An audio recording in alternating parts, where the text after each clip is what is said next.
Os livros históricos é formado por uma coletânea de 12 livros, de Josué a Ester, e estes livros contam a história de Israel desde a conquista de Canaã, começando com o livro de Josué, até a restauração de Jerusalém após o cativeiro.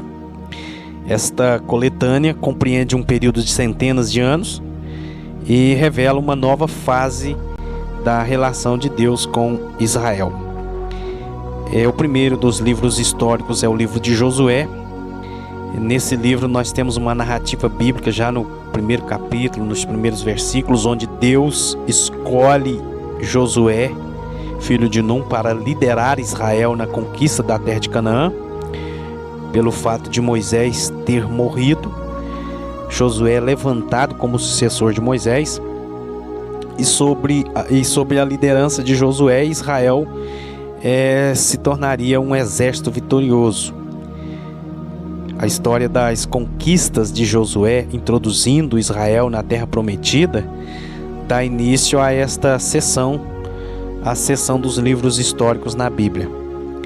Após o livro de Josué, que é um livro que, segundo Maio Permel, no livro Conhecendo as Doutrinas da Bíblia, ele diz que o livro de Josué é o livro das vitórias e das conquistas, e seguido pelo livro dos Juízes, onde nós vemos Israel por várias vezes fracassando, abandonando o Senhor, se envolvendo com a idolatria das nações que ainda restaram ali na terra de Canaã. Por muitas vezes eles perderam batalhas, foram escravizados pelos cananeus.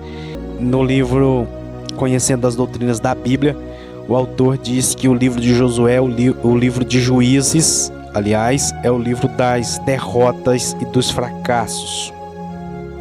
Depois do livro de Juízes, nós temos Samuel e depois o livro dos Reis, que nestes livros nós temos a narrativa do período dos juízes e depois o estabelecimento da monarquia em Israel, né? Por muitos anos Israel foi governado e liderado por juízes, mas depois eles quiseram um rei, já isso no tempo de Samuel, que foi um profeta, um juiz, um sacerdote em Israel, e o povo quis ser como as demais nações, escolhendo, desejando ter um rei.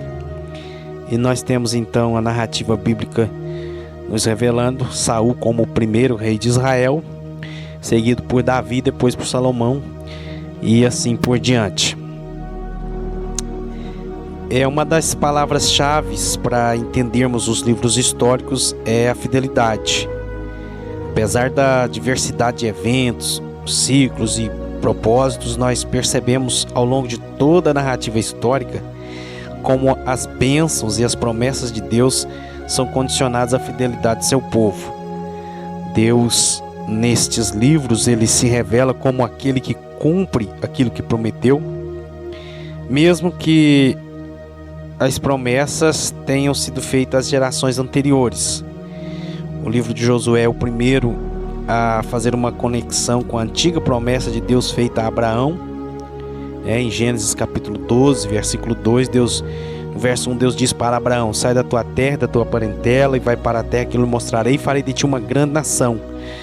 E quando a narrativa histórica nessa coletânea ela começa com o livro de Josué, nós já vemos Israel como uma grande nação, conquistando a terra de Canaã, que é uma terra que Deus também havia prometido para os descendentes de Abraão, para a descendência de Abraão. Então Deus está ali cumprindo uma promessa feita no passado, né? Mais de 400 anos havia passado, e Deus revela a sua fidelidade com um Deus fiel, cumprindo as suas promessas para o seu povo. Existe uma lição grandiosa para ser extraída destes livros, que é a obediência, né? Esses livros manifestam um alto nível de espiritualidade e vai muito além do que apenas fazer relatos de acontecimentos passados.